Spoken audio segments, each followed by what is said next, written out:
अलबेले किस्सों की दास्तां के सिलसिले शुरू हुए, बनके कहानियां कहानियां।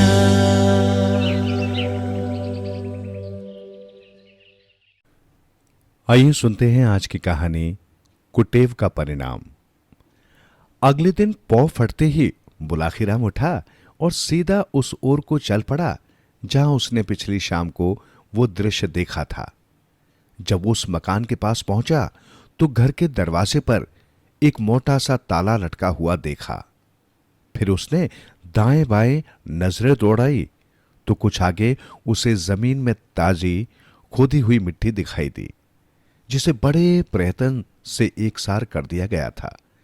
यह देखकर बुलाखी को यकीन हो गया कि पटेल का कहना यथार्थ ही था। रात को किसी घड़ी में उस शापग्रस्त गाय का प्राणांत हो गया होगा और गृह स्वामी ने सम्मानपूर्वक उसे जमीन में दफन कर दिया है। इन्हीं बातों पर विचार करता हुआ वो लौट आया और पटेल के साथ वापसी की यात्रा की तैयारी में जुट गया। फिर दोनों ने अपना सामान व्यवस्थित कर घोड़ों की काठियों पर लादा और आगे की यात्रा पर चल पड़े।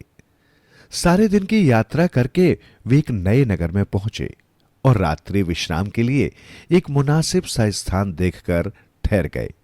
रोजमर्रा के मुताबिक पटेल ने बुलाखी को पैसे देकर बाजार से अपने तथा घोड़े के भोजन का सामान खरीदने के लिए भेजा। बुलाखी जब वापस लौटा तो सारे सामान के साथ एक अजूबी खबर भी लाया। उसने रास्ते में देखा था कि एक स्थान पर कुछ लोग खड़े हुए हैं। वहां उसे एक ऐसा बूढ़ा व्यक्ति भी दिखाई दिया जो अर्ध विक्षिप्त अवस्था में था। उस अर्ध विक्षिप्त बूढ़े ने सबके सामने एक स्थान को गाय के गोबर से लीपा, फिर एक युवक को अपने पास बैठाकर उस स्थान पर लेट गया। उसने 3 बार मुख से हे राम कहा और फिर अपने प्राण त्याग दिए। ये देखकर बुलाकीराम ये सोचकर वापस लौट पड़ा कि इस बात का रहस्य पटेल जी से पूछूंगा कि वो वृद्ध कौन था और उसने इस प्रकार क्यों दम तोड़ दिया। रात को सोने से पूर्व बुलाखी ने वो रहस्यमयी बात पटेल को सुनाई और उस रहस्य पर से पर्दा उठाने को कहा तो पटेल बोले, बुलाकीराम सुन, यहां से कुछ दूर ताम्रलिप्त नाम का एक नगर है। उस नगर में चंद्र सिंह नाम का एक क्षत्रिय रहता था। चंद्र सिंह का विवाह हो चुका था और उसकी पत्नी एक बच्चे की मां भी बन चुकी थी। चंद्र सिंह का परिवार खूब संपन्न परिवार था, लेकिन कहते हैं ना कि जब मनुष्य के दुर्दिन आते हैं तो उसकी बर्बादी की परिस्थितियां स्वयं ही बनने लगती हैं। कुछ दिनों बाद चंद्र सिंह को जुआ खेलने की लत लग गई। वो यार दोस्तों के साथ नित्य प्रति शाम को जुआ खेलने लगा। परिणाम ये निकला कि वो जुए में अपना सब कुछ हारकर दर दर का भिखारी बन गया। उसे और उसके परिवार को 2 जून का भोजन जुटाने के भी लाले पड़ गए। बुलाखी, जब आदमी एक बार बुराई के रास्ते पर चल पड़ता है तो दूसरी बुराइयां स्वयं ही आगे बढ़कर उसका दामन थाम लेती हैं। चंद्र सिंह का परिवार जब भूखों मरने लगा तो अपने परिवार का पेट पालन करने के लिए उसने चोरी करना शुरू कर दिया। वो चोरी करके जो भी माल लाता उसे थोड़ा सा परिवार पर खर्च कर शेष धन जुए में उड़ा देता। धीरे धीरे सारे नगरवासियों को ये बात मालूम हो गई कि चंद्र सिंह अब पक्का चोर बन गया है, इसलिए सभी लोग उससे नफरत करने लगे। बुलाखी, चंद्र सिंह के सास ससुर बहुत खाते पीते घर के थे। चंद्र सिंह के ससुर का मसालों का व्यापार था जो खूब अच्छा चल रहा था। चंद्र सिंह की विपन्नता की बात जब उसके सास ससुर को मालूम हुई तो उन्हें बहुत दुख पहुंचा। उनकी एक तो बेटी थी, पुत्र कोई था नहीं। अतः एक दिन उन दोनों ने विचार किया। चंद्र सिंह का ससुर कहने लगा, ठकुरानी, लाजवंती की तरफ से तो अब बहुत चिंताजनक खबरें मिल रही हैं। न जाने मेरी बेटी लाजवंती और नवासा किस हाल में होंगे। क्यों न कोई आदमी भेजकर कुछ दिन के लिए उन्हें यहां बुला लें। कुछ दिन के लिए क्यों, हमेशा के लिए ही बुला लो ना। बेटा तो कोई है नहीं हमारा, जो कुछ हमारे पास है वो सब बेटी का ही तो है। फिर हमारे रहते वो अभावग्रस्त जीवन व्यतीत करे, ये तो हमारे लिए शर्म की बात होगी। दामाद ने बुरे कामों में फंसकर अपना जीवन बिगाड़ लिया, तो इसमें हमारी बेटी का दोष क्या है? उसके कुकर्मों का फल हमारी बेटी और नवासा क्यों झेलेंगे? तुम आज ही कोई आदमी भेजकर उन सब को यहां बुला लो। चंद्र सिंह को भी अपने धंधे में लगा लेना, धीरे धीरे उसकी आदतें भी सुधर जाएंगी।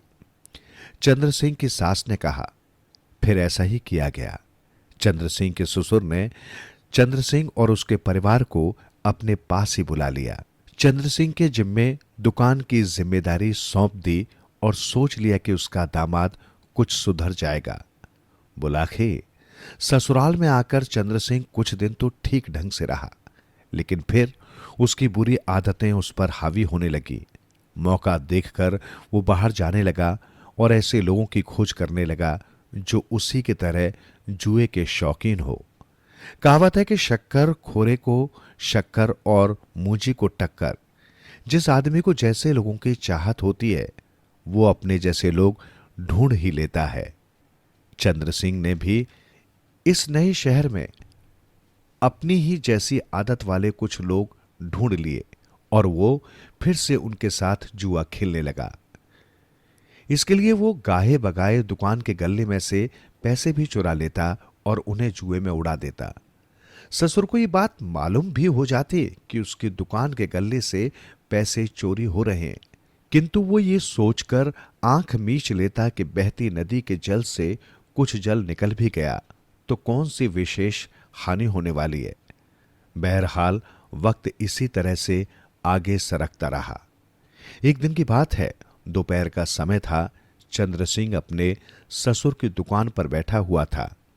तभी उसे दस्त करने की इच्छा हुई। तब वो सोच करने के लिए दुकान से निकलकर दिशा मैदान की ओर चल पड़ा। जंगल में वो ज्यादा दूर ही निकल गया। सामने एक बेरी की झाड़ी नजर आई तो वहीं शौच करने के लिए बैठ गया।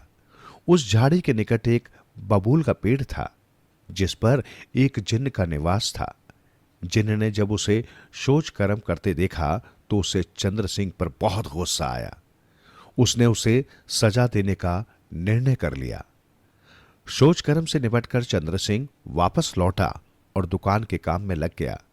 शाम को जब वो घर लौटा तो परिवार के लोगों से मिला, भोजन किया और अपने कमरे में सोने के लिए चला गया। उस रात वो जुआ खेलने नहीं जा सका क्योंकि उसके ससुर ने उस पर कठोर पाबंदियां लगा दी। वैसे भी उसके ससुर की हवेली इतनी मजबूत थी कि एक बार बाहर का दरवाजा लगा देने के बाद उसका दरवाजा खोलना बहुत मुश्किल था। हवेली के ऊपरी हिस्से में उसने लोहे का ऐसा मजबूत जाल डलवा रखा था कि कोई भी उस जाल को काटे बिना हवेली में दाखिल हो ही नहीं सकता था। बुलाखे वो जिन जिसके स्थान पर दोपहर के समय चंद्र सिंह सोच कर आया था, रात के समय उस हवेली के बाहर पहुंचा और दरवाजे पर दस्तक लगाई। दस्तक लगने पर चंद्र सिंह अलसाया सा उठा।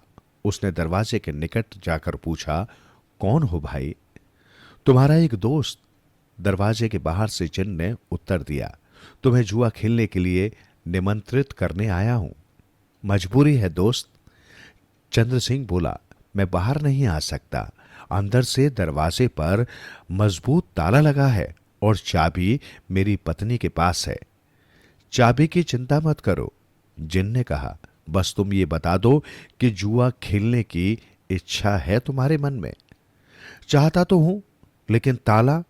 चंद्र सिंह की बात पूरी भी न हुई थी कि दूसरी ओर से जिन्न ने जल्दी से कहा, ताले की बात छोड़ो, बस तुम दरवाजे के पास अपनी आंखें बंद कर खड़े हो जाओ। आंखें खोलोगे तो तुम इस हवेली के बाहर खड़े मिलोगे। जिन्न के कहने के अनुसार चंद्र सिंह ने अपनी आंखें बंद कर ली। आंखें खोली तो वो मकान के बाहर था। चंद्र सिंह को ये सब देखकर बहुत आश्चर्य हुआ। सामने देखा तो वो भय से कांप उठा। एक नंग धड़ंग जिन उसके सामने खड़ा था। घबराओ नहीं, उससे भयभीत देखकर जिन ने कहा, मुझे अपना दोस्त ही समझो।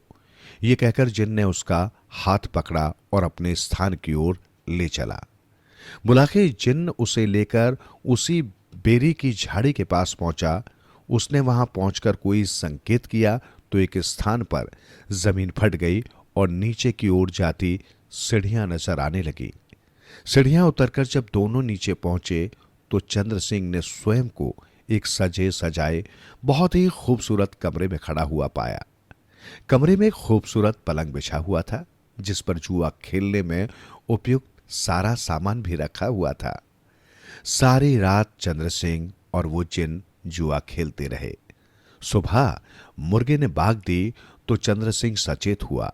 उसने जिन्न से कहा, मित्र, सुबह होने को है, मेरा घर पहुंचना बेहद जरूरी है, अतः किसी तरह से मुझे मेरे घर पहुंचाओ। जिन्न कहने लगा, घर तो मैं पहुंचा दूंगा, किंतु भूलकर भी आज की घटना का किसी से जिक्र मत कर देना। यदि तुमने ऐसा किया तो मेरा क्रोध तुम पर टूट पड़ेगा, तुम पागल हो जाओगे। तुम विश्वास करो मित्र, मैं इस घटना का जिक्र किसी से भी नहीं करूंगा। बस अब तुम जल्दी से मुझे मेरे घर पहुंचा दो। बस तो फिर मीचो अपनी आंखें, बोला जिन। आंखें खोलोगे तो स्वयं को अपने बिस्तर पर पाओगे। जिन के कहे अनुसार चंद्र सिंह ने अपनी आंखें बंद कर ली। फिर जब उसने अपनी आंखें खोली तो वो अपने बिस्तर पर मौजूद था। बुलाखे जब चंद्र सिंह उस जिन्न के साथ जुआ खेलने में व्यस्त था तो उस समय एक और घटना घट गई।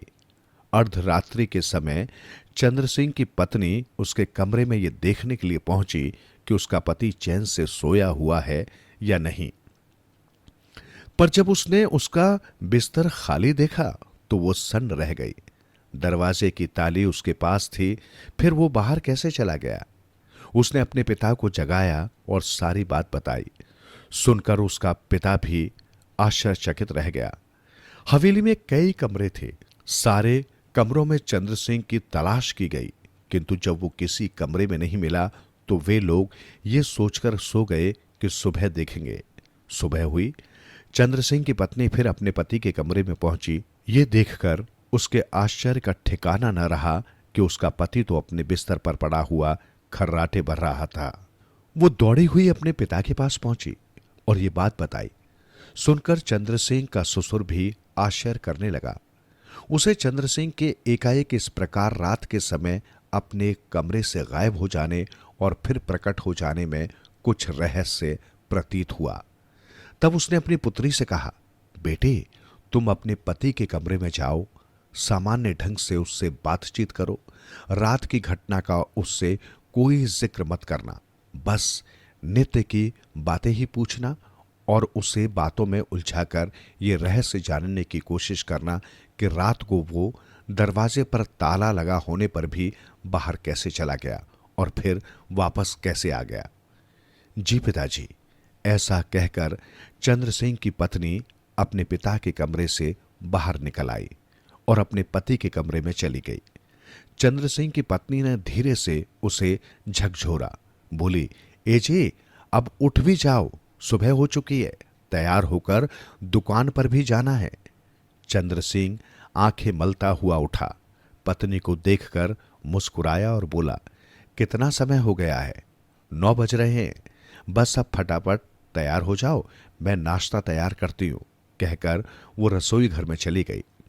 थोड़ी देर बाद वो नाश्ते की थाली सजा लाई और चंद्र सिंह के आगे रख दी।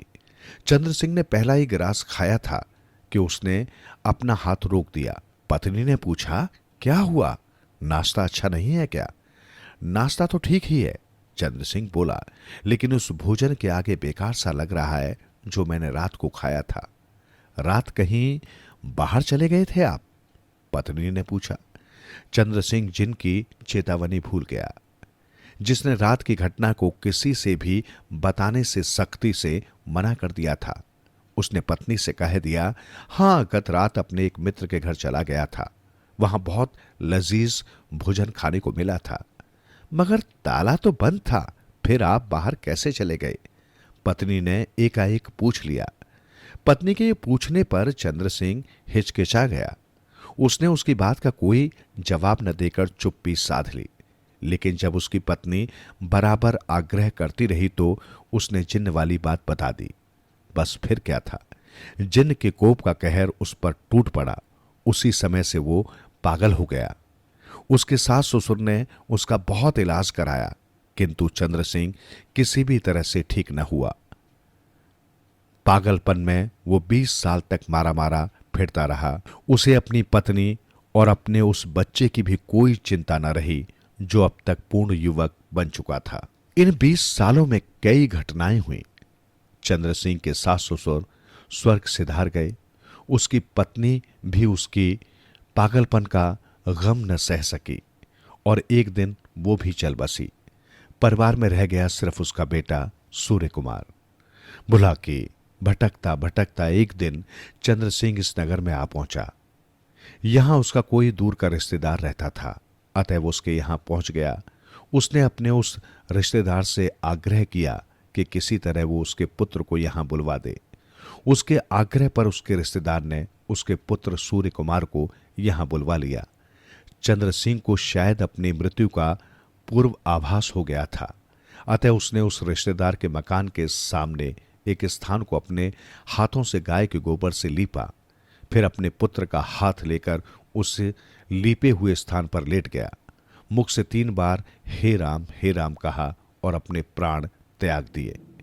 इतनी कहानी सुनाकर पटेल ने थोड़ी देर विराम लिया, फिर आगे बोला, सो हे बुलाकी राम, आज शाम तूने जो दृश्य देखा था वो उसी समय का था। अब बताओ तुम्हारी जिज्ञासा शांत हो गई या नहीं? यदि तुम कोई और भी प्रश्न पूछना चाहते हो तो वो भी पूछ लो। चूंकि बुलाकी राम की जिज्ञासा समाप्त हो चुकी थी, अतः वो चुप ही रहा। तब दोनों ही अपने अपने बिस्तर पर लेट गए। कुछ ही देर में उन्हें निद्रा देवी ने अपनी आगोश में ले लिया।